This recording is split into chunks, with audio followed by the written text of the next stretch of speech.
ফেলে দিলেন মোদি, এত কষ্ট করে আমি দৌড়ায় আনলাম। আরে ফেলবো না, ওটা তো নোংরা আর প্লাস্টিক। আমি বললাম কি না কি, এত গেলাম পিছনে। আমি সেটা ভাবছি না, আমি ছিনতাইকারীর চয়েসটা শুধু ভাবছি, আর কিছু খুঁজে পাইলো না, লাস্টে নোংরা প্লাস্টিক নিয়ে ছিনতাই করে চলে গেল। আর আপনাকে কে বলিছে ওটা ওর কাছ থেকে আনতে?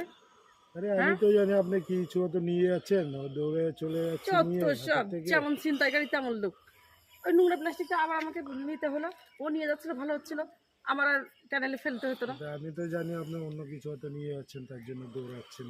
মানে বলে না, মার থেকে মাসির দরদ বেশি, আপনার অবস্থা তাই। সত্যি মানুষ বলে না, বাঙালির ভালো করতে নেই। হ্যাঁ, ভালো করে বাস এত কষ্ট করে আনলাম। মনে হচ্ছে একেবারে হীরা মুক্তার যখন নিয়ে আইছে, যত সব।